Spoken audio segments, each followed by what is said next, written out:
Hello all.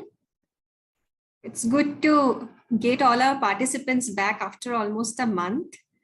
So a very good evening to all of you and a very good morning to our trainers, Dr. Brooke and Mr. Steve. So we have both our trainers from SeeBoundless today. And today happens to be the last webinar in our webinar series of webinar that we had planned. So today is being the fourth one. And today's one will be on innovative storytelling using augmented reality and virtual reality. And I'm very sure with the tools and techniques and hands-on knowledge on these things, that today's session is going to be very interesting. And I'm very sure that our participants are also eagerly waiting for that. So without any further ado, so I will just formally introduce our trainers and then I will give the stage to them. So first of all, we have with us Dr. Van Dam Brooke, who currently works as a director at SeeBoundless to foster partnerships with news organizations, nonprofits and universities and social good-driven companies. Prior to her current post, she was the faculty director and an associate professor of the practice at the Georgetown University. Her research interests have always been in the study of journalists and journalism and the professional as well as ethical changes brought to them with the onset of new forms of technology. She received her PhD in sociology from City University, London. Her master's was in international journalism from the University of Westminster, London. And we also have Steve Johnson, who's basically the founder of SeeBoundless. He is also a photojournalist, a technologist, professor, and entrepreneur, leading the charge in immersive storytelling across news organizations, nonprofits, and universities. So his work back in 2018 with Augmented Reality News took the audiences across the globe by putting entire buildings and city blocks right in front of them using Apple's ARKit technology. The first AR-driven journalism series ever. Working with fellow journalists to write the manual on immersive storytelling, he has developed standards and practices, ethics guidelines, and tools that are used among news organizations and universities nationwide. His stories can be found in the pages and websites of the Washington Post, Reuters, European Press Photo Agency, and the New York Times. He is an alumnus of University of Florida, Warrington College of Business. So with this formal introduction of both our trainers, I will hand over the session to both Dr. Brooke and Mr. Steve. Over to you. Thank you. Thank you, Sucharita. That was lovely. I sound very important at 6 a.m. You are not audible. Anytime I'm having audible. Hold on one second. Can you hear us now? Perfectly audible. Okay. All right, everyone can hear us? Thumbs up, great. Throw anything in the chat, that'd be great, wonderful. Yeah, so thank you all for coming. I know sometimes the last series in a session, you're maybe ready to wrap it up. So hopefully this is really interesting for all of you. I know it's a tricky topic because it's really technical, but we want to try and kind of demystify augmented reality, virtual reality. Obviously, there are some barriers to entry here. So we're sort of addressing that through this, what you would need to do it, how you can make it a little bit easier. And then also talking about use cases. So we're really excited to bring this to you. And we assume you're going to have loads of questions at the end. So please feel free to put them in the chat as you go, or if there's something really compelling as we're going, please feel free to stop us, because in some cases, especially when we're talking about more technical stuff, it might be easier to explain it as we go versus waiting until the end. So we are happy to be interrupted at any point throughout this presentation. Yep. And some of the examples that we're going to pull up as well, a lot of them are YouTube links and website pages. I'm going to throw those in the chat window as we talk about that as well. That way you have that to reference. Sometimes over video, showing video over a Zoom, it tends to be a little bit choppy. So that way you can see that as well. The format of how we're going to go over this is I'm actually just going to share our whole computer screen because we're going to be jumping back and forth from an Apple keynote presentation to actually opening up a video editor to kind of show you a little bit behind the scenes of how we would edit and build a VR experience, and obviously jumping to some of those examples as well. So I'm going to do a share screen. Sutrin, if you could do enable screen sharing. Yeah, I will just make you the co-host. Just a second. Perfect.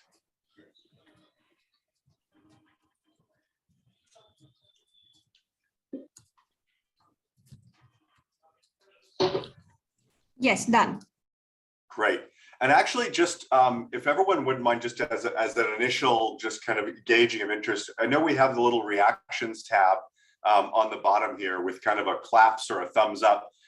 Would everyone want to do one of those if you have experienced a VR project, whether that's watching on YouTube or in a headset, or experienced an augmented reality project where that's opening up a camera app on your phone and seeing that? If everyone wants to do a thumbs up or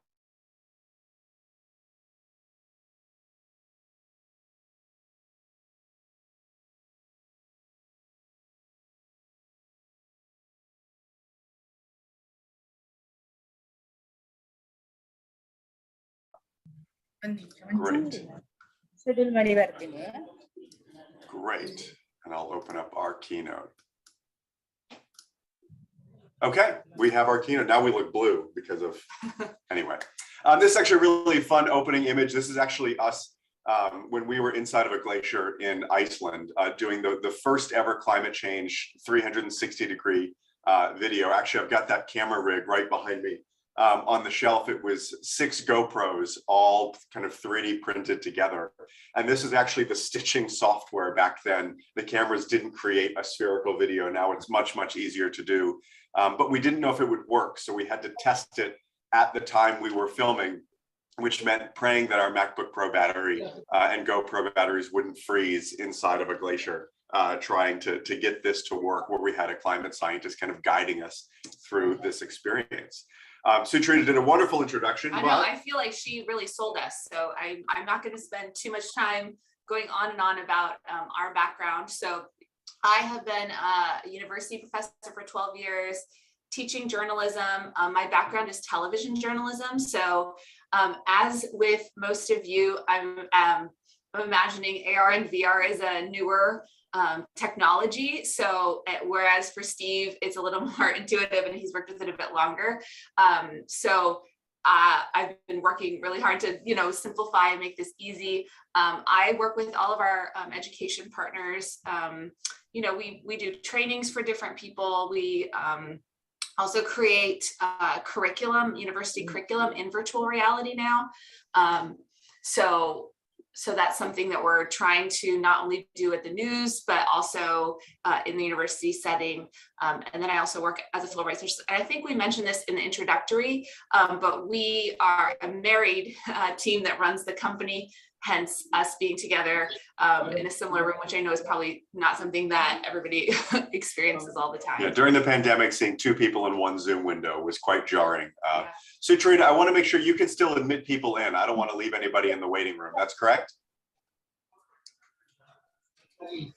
Yeah. Okay, everybody great. has joined. Yeah. Perfect. I just want to double check. Wonderful, wonderful. All right, I am going to click over to me. Hi, everyone. I'm Steve. So yes, I started as a photojournalist working with news organizations. I also taught at the University of Florida in their College of Journalism and Communications in immersive storytelling and emerging technologies, specifically for news organizations and journalists as we were training our journalists. So this, of course, is back in 2012, 2013, 2014, before I founded SeeBoundless. And we were really working on how do users, interact with iPads and magazines and not treat the iPad as just a digital piece of paper, which I know sounds archaic now because, smartphone screens are pretty universal when it comes to news organizations. And really what SeeBoundless does is we work with news organizations, we work with nonprofits, we work with foundations to help bring technology and storytelling into their journalism. That might be something as simple as mailing GoPros to people to be able to do Zoom interviews over the pandemic. So it wouldn't just be recorded on Zoom, they could record it on their smartphone or GoPro locally. Or that might be the Weather Channel here sending me into a glacier, trying to figure out how we can better engage our audiences to learn that actually glaciers melt from the bottom up, believe it or not, in terms of how water comes down the crevasses and helps them slide down, where you see those dramatic images of glaciers breaking up. And so this has really been a wonderful past, oh my gosh, almost 8 years now, working with organizations to do trainings just like this, to help folks realize that technology and storytelling, whether that's building an iPad app or building a virtual environment, is actually very simple. The cameras that we're going to talk about today, some of them are completely free and apps on your smartphone, and some of them are a couple $100 US, and we did do the currency conversion as well on our slides, that you can actually start producing these VR environments and using these tools to do things like live streaming directly in virtual reality or building these films and examples. I want to start off and clarify a couple of things, and I usually do this at the beginning of all of our trainings because we read a lot about what is virtual reality, what is mixed reality, what is all of this technology. So first off, I hate to be the bearer of bad news. This is not virtual reality, and there is no metaverse. I want to start off with that because we hear a lot of noise, specifically from a company formerly known as Facebook, now known as Meta, that is really trying to say we are the metaverse. All right, they changed their name for that reason, and that would essentially be like somebody changing their company's name to Water and saying all water is us. So this is a lot of computer generated renders, a lot of what a company hopes the future will look like. But this is also not augmented reality. It's a computer generated advertisement for what could be augmented reality in the future.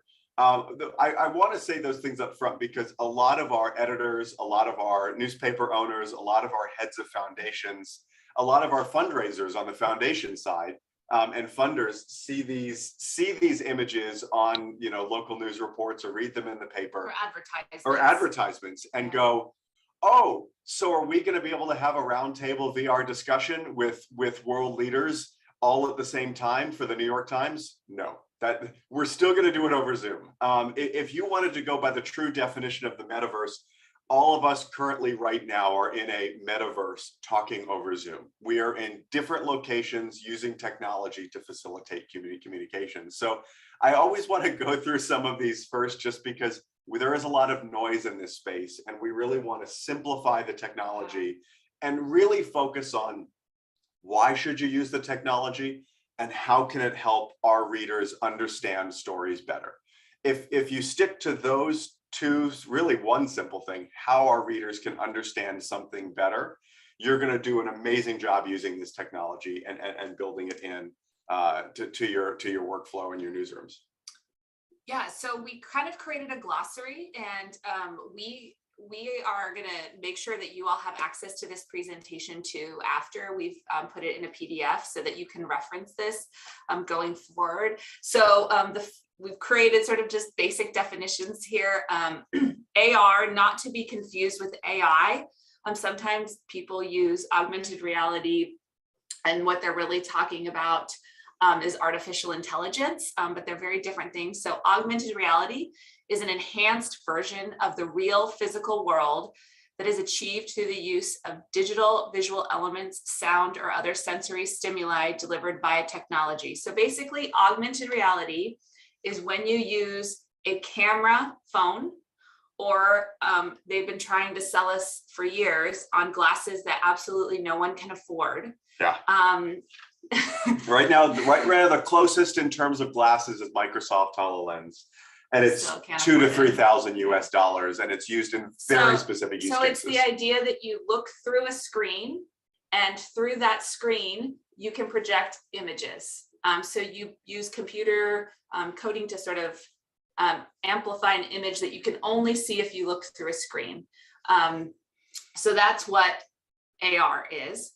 VR, virtual reality, is an artificial environment which is experienced through sensory stimuli provided by a computer, and in which one's actions partially determine what happens in the environment. So traditionally, we sort of see that in the ability to look around a space. Most people have experienced virtual reality in video games, where you can move around, look around, but you can do the same thing in real environments, which is what we're going to talk about today. We actually don't work in animation at all. So we only work with photo and video virtual reality, yep. Which is different than obviously animated. Yep. And extended reality is essentially kind of the blanket term for both. It's the idea that you're using content, you're using technology to enhance or combine environments. So that would be something very simple, as if I am going shopping at a store and there's a QR code next to a pair of shoes that I would like to buy. If I scan that that QR code, now my phone is bringing up a video of Usain Bolt running the 100-meter dash with those shoes. It's the idea of, can we take a physical space and blend it with this content that we're creating? And that's things like 360-degree video and VR video, which is a lot of the examples we're going to go over today, is how we can produce 360 and VR video. Photogrammetry is actually what we use to create an augmented reality object. I do want to ask, if anybody has any questions, feel free to chime in, because our chat window doesn't pop up while we have this up full screen. So if you just want to just chime in, feel free to ask a question. You can pull it up on the top though. Oh yeah, let me get my mouse because I've got to clear out here. Hold on. Great. All right, now I think my chat window should pop up as we go through here. We're balancing like 6 panels of screens, so we apologize. Photogrammetry is actually what we use to create an AR object. So a good example of an augmented reality object would actually be that example I just gave about buying a shoe, right? We can now use our smartphone essentially to take pictures of a shoe from all these different directions, and through a free app, create a 3D version of that shoe, where you can spin it, turn it, on your phone screen, you can move it around, but also you can open up your camera app and place that object on a surface, which any smartphone now can do. Photogrammetry is the process that we use to basically create that 3D object. And I will show you how to do this. More importantly, how to do this for free, and how to share this content for free using a YouTube-like embedding, just like you'd embed a video on YouTube. And Brooke, do you want to take it away with our last glossary of our favorite term? Leave metaverse to me. I think you already defined it well. We are in a metaverse, right? It's a virtual space in which people can interact with each other. It's sort of right now exists in a hopeful space. A lot of companies are investing in this idea that at some point we're all going to put on headsets and live in virtual, almost animated spaces. We can have a debate later on whether that will actually become reality or not. But right now it really doesn't exist, except for really in computer video games. If those of you who play video games, you know that you can chat and interact while you're in a virtual space. So a video game would actually be a metaverse. Because you can communicate. If your editors or newspaper owners or business partners ever ask, what is the metaverse? What is Web 3.0? We need to get on the blockchain. A good way that I like to describe this is for those of you that are a little bit older like us, that experienced the internet in the early 90s. Or at least read about it, or saw there was like Netscape Navigator, Internet Explorer, AOL. What was the other one? Netscape was one of the big ones that had but anyway, all of these different internets, all within what we would consider a connected internet, right? Your website had to be coded just to work on AOL or just on Netscape. And eventually, HTTP, HTML, JavaScript, all of these different computer languages all started to work interchangeably with each other. Very similar to how applications now work on Mac and PC, but they're all computer programs. So right now the metaverse is a video game over here, a Facebook over there, a Zoom over there. And the theory is people want to try to connect those all together. we'll see how that shakes out, because it would require a lot of cooperation between a lot of companies that are competing for trillions of dollars. So we'll see how that shakes out. But we always want to go through some of these glossaries at first, just to get everybody up to speed. We've got the chat window open as well. So if anybody has a specific question about any of these, please feel free to interrupt us, and we'd be happy to do that. So we're going to show you, we're going to start with virtual reality and then move to augmented reality. So our first example, which I thought was a really good one, because it's, we just put it in the chat window too, so everyone can see it. Or link to it, is a live shot that the BBC did from Jerusalem's Holy Fire ceremony. And why I think this is interesting, particularly from a news perspective, is it can help you show scope of a story, especially when we talk about events. I know the overarching theme of this series is really trying to get to misinformation and disinformation. And one of the biggest ways that spread is sort of redefining what happened in a space, right? So, you know, a group of people can be somewhere and then a politician gets up and said, oh no, that's not what happened. Or we here in the United States had a previous president who liked to claim such and such amount of people were at an event. Well, when you have 360, you can look in all directions, not just forward where with a flat photo, you know, you can only see in that frame. You can see all around it, so you can get a better sense of what actually went on. So we'll watch a short bit of this clip. Waiting for a miracle. Some people believe in it, other people are a little bit more skeptical. This is the Holy Sepulchre Church in Jerusalem. Christians believe it's built over the spot where Jesus was crucified. So this is our presenter. Large building with candles in front of it is the tomb of Jesus, and what's going to happen is that and Steve is just moving his mouse around, and YouTube allows you to do this, as does Facebook. And it's a really easy to when you upload. So there's no kind of barrier to entry of, oh no, now I need and we'll talk about this in a bit, but how do I distribute this? It's available. And so if you were to watch this on your smartphone, on the YouTube app for iOS or Android, or even on your browser, you actually wouldn't need to click and drag like we just did on desktop.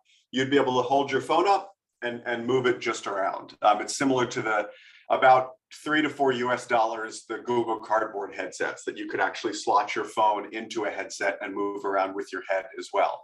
What we have found is about 98% of our audiences are viewing our virtual reality videos with their smartphone and holding it and looking around to kind of discover it themselves. What is nice about this technology is it plays very nicely across a lot of platforms. The same 360 video file will work on YouTube. It will work on Vimeo's player. It will work on Facebook's video player. It will work across a lot of platforms on mobile and on desktop and on tablet, which is kind of that hybrid. Also, depending on what newsrooms you're in, if you're a freelancer, what platforms you use, we'd be happy to look into that too for you if you wanted to find out if that technology is available there. So just like shoot us a note about that in the chat.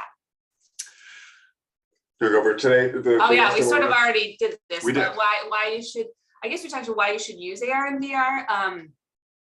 I think what it does is it sort of, especially with VR, it really brings people into a space in a way that they couldn't otherwise, especially the ability to kind of see all around you is really important when we're talking about misinformation and disinformation, because now you're not framing a photo, you're kind of giving people the ability to look all around and then they can frame that photo. That's a huge critique of journalists, right? And again, this idea of misinformation and disinformation and attacking journalists can be, well, you're just looking at it from their perspective. You're just looking at it from the way they frame it.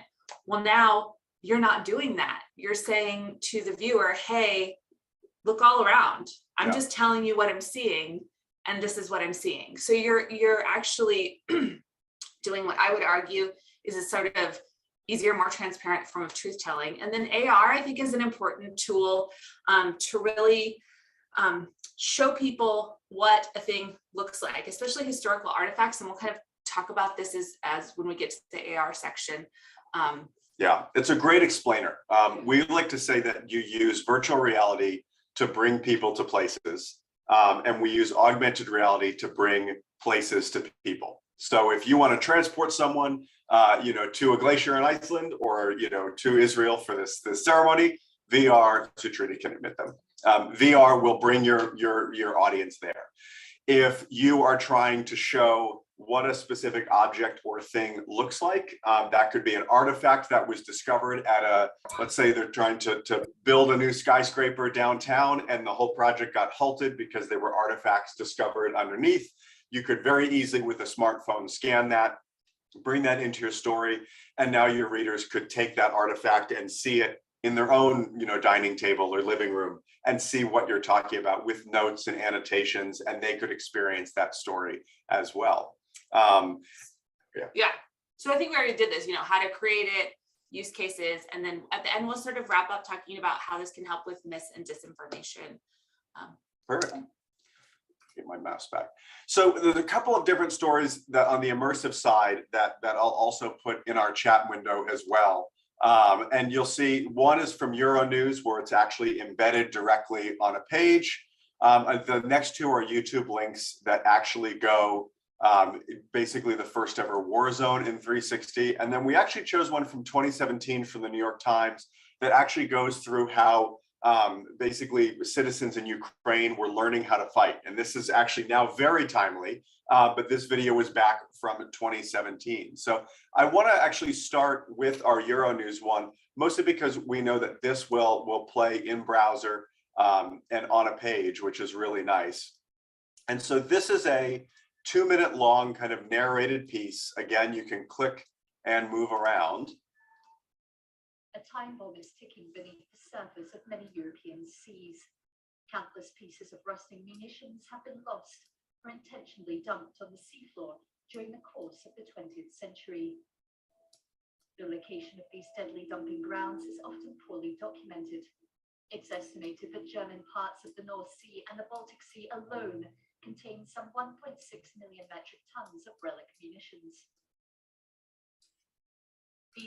So what they're doing is using very basic graphics to help guide you through that as well. Essentially just text boxes that are helping with the voiceover as well in this piece. Chemical weapons threaten human life and the marine environment, endangering fishing and navigation, impeding development of offshore energy, agriculture, shipping, tourism, and other sectors of the blue economy. The European Union is supporting research projects that aim to find and clear undersea munitions. This underwater drone is used to study the Kolberger Haid marine dump site in the Baltic Sea near the city of Kiel. In this area alone, we can see some 30,000 tons of rusting sea mines, aerial bombs, torpedo heads, and other munitions dumped in large piles or scattered on the seafloor. These crumbling chunks are exposed pieces of TNT and other explosives. They slowly decay, releasing harmful substances into the seawater, including cytotoxic, genotoxic, and carcinogenic chemicals. Various countries routinely dumped obsolete.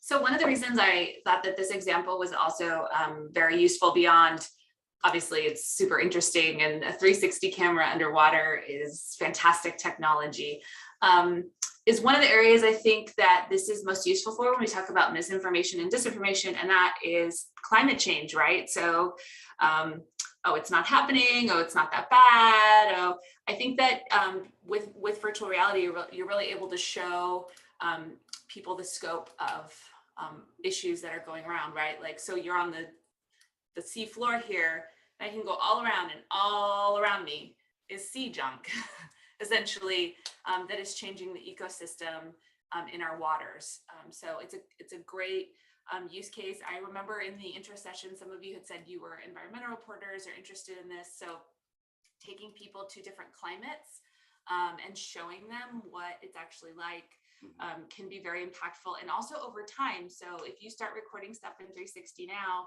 you know, going back to that same space 2 or 3 years from now, it's going to look different. And so you're also able to sort of capture spaces over time. Yeah, especially, you know, things that are a huge issue across the world, but specifically maybe especially in some of the markets that you cover, is where people put trash, and to show just how large or scale, or how much of a scale. So if you're reporting on, a local municipality's trash removal process, which of course, that sentence might sound very boring to an average reader, a local municipality's trash removal process, right? But if you can say, hey, this is being really mismanaged, and here's why, well, that municipality might fight back at you and say, well, no, it's not.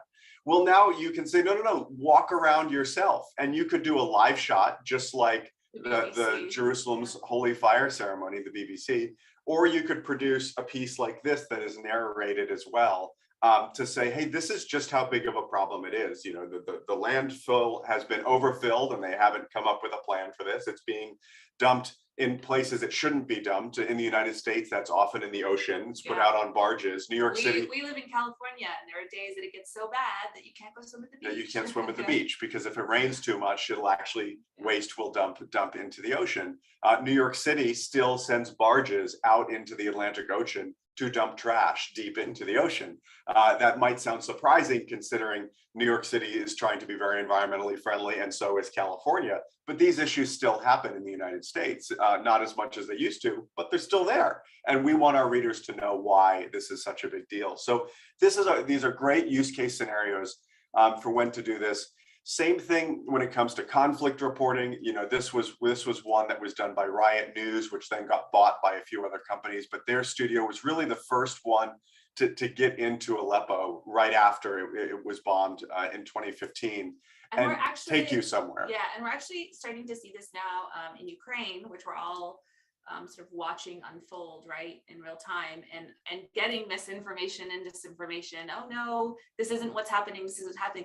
When we have these images where we can look all around in terms of destruction and the effect, particularly on civilian populations, it's impactful. And there's been several studies that have been done that people that experience images in virtual reality have a more empathetic reaction, are sort of, impacted more by it than they would be just seeing what we call sort of flat video or flat photos. It's definitely obviously misinformation, disinformation, bringing someone to a particular environment, but our audiences immediately try to react and connect to the visuals we show them.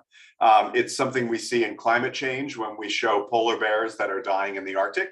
That's very hard for somebody who lives in Nebraska, in the central part of the United States, or most of you are, or India. Yeah. Your audiences aren't going to really relate to a polar bear unless they saw it at a zoo, maybe. But even then, it's not something that's familiar. But if you bring somebody to a low-lying coastal area that is experiencing historic flooding because of sea level rise and climate change, and show what their day in and day out looks like, they're going to sit in a school on the coast and see flooding and realize, oh, I went to a school like that. Or they're going to try to find places that they can relate to a specific piece of content. So whether that's a market or a school. And that's what we're really focusing on in immersive environments, is relatable content that we can create and have people explore it for themselves. And then this, I thought was just really interesting because of what's happening in our world right now. So this is 2017. The New York Times embedded itself with the Ukrainian military and how they're going about training. And it's a military summer camp, essentially, and it's a readiness for kids in Ukraine. And the whole purpose of this back then was talking about the threat of Russia in Ukraine. And of course, fast forward 5 years, and it pretty much came exactly the way that the folks in this piece would have described, was essentially military readiness. And again, you can see they're adding text up here. There's no voiceover for this one. And so we'll talk about different styles of 360. Well, one thing I want to do in the last one, you may have noticed it wasn't video, it's just still pictures that they just sort of There's video as well. There's video and still pictures as well. Because you don't always have to have video, you can just do so. So we'll keep going. We'll keep going through. Kind of show you how to go about this. So we're going to, in terms of creating 360 content, we're going to talk about the planning, editing, and publishing side of 360. The camera that is to the right here is the one that we recommend the most across the board to news organizations across the globe. It is not cheap, but it is not crazy expensive like you would see a professional DSLR camera or mirrorless camera from Nikon or Canon or Sony. It's about a third of the price of some of those professional DSLR cameras, which we like from an accessibility standpoint. So it shoots in 360 video, which is obviously what we like. It's fairly rugged, which is great. You can get lens protectors and that sort of thing if it drops. But also, most importantly, it's waterproof, which we really like. So you can put it with that underwater drone. You can dunk it underwater as well, and it will stitch video underwater. And it creates and stitches that video. There's no more 6 GoPros like you see behind me trying to get this content to work. So it's very, very accessible, very easy to use, and really, I would say in terms of skill level, it's the same skill level as filming with a GoPro camera, and it's actually about the same price as well. As your phone or a camera. smartphone. Yeah. Oh, great! You have used an Insta360. Wonderful. We really you love liked it. Hopefully, you We're liked selling it. Yeah. We're really big fans of it, and we've used all of their cameras from their big pro cameras. And actually, believe it or not, we were just finishing a large project with some of their pro cameras that cost about $4,000 or $5,000 US, and switched to this camera for the reason of much simpler to use, waterproof, and very, very rugged. So we're big fans. And also, we checked on Amazon India, and it's available in 1 to 2 days, as most of the world is now on Amazon. Yeah. You want to think about the experience your audience is going to have, which Brooke just outlined on all 3 of our examples. We mentioned for VR is bringing you to place, for AR is bringing it to you. A couple of those different styles, local TV news report, where you're actually on camera. Yeah. You can almost use it. There's a package that comes with a selfie stick. And believe it or not, one of the most successful use cases for this is essentially in the news world, the live shot, where you put it on the selfie stick, it connects to your smartphone, and you can live stream to Facebook or YouTube directly from your smartphone app that's controlling the camera. That's remarkable for what used to be very difficult just to run a live shot. Now, if you're in 4G or 5G cell service, you can run a live shot from a VR camera that you can walk people through. That would be something you would obviously want to market or advertise ahead of time so your readers know when you're going to do this live shot. But what's also great about that is you can do your live shot walking through, and then it's recorded, and you can post that later as well. But definitely think of it as someone's physical head, which sounds a little odd, but you would want to place the camera where somebody would physically be walking through. Now, in the case of the Jerusalem BBC piece, it was so crowded they had to hold it up above people just a little bit. But if you were, doing a walk on a beach cleanup for an environmental story, you would essentially want it about 5 to 6 feet off the ground. That would be the same head height. Was that? Yeah. No, I was just saying, you want to kind of think where my head would be. So a lot of people tend to, when they film, get below something as if you're like a small child looking up, which you don't want to do. And you also don't want to be up too high as if you're looking down on things, because that's if people are moving around, it's a funny angle. And one more thing to consider is that the movement of the camera. So because people are going to be looking around, you don't want to move the camera too fast. So say you're walking around a space, you want to make sure that you're kind of moving a little bit slower than you would if you were walking, because you want people to have time to look around and not get sick when they're, and also don't try and attach it to like something that's flying really fast, or don't, if you're in a car or something, try not to go again too fast, because people can get a little bit sick. We've experimented with putting this on airplanes and boats and things. One of the other advantages of the Insta360, which we particularly like, and all of the 3 cameras I've listed here have it, it essentially auto levels your horizon, which is really helpful. So it's got gyroscopes built in. So it actually doesn't matter if you're holding your camera upright or at an angle. It'll basically level out your horizon, which is super, super helpful. So if your tripod's not perfectly straight, or if you end up mounting it, let's say, to a tractor on a farm to talk about agriculture, if it happens to be mounted sideways or clamped or anything like that, it doesn't really, it's not that big of a deal. There are 3 to consider: Ricoh Theta, Insta360 One X2, which is the one we mentioned, and the GoPro Fusion. All 3 of these have auto leveling, can do live stream. We recommend the Insta360 because it's waterproof. The Ricoh Theta is not, the GoPro is, and it's a little bit more durable. Also, what we've found is Insta360 is the largest out of the 3 companies doing VR. Believe it or not, they're actually doing more work than GoPro in this space.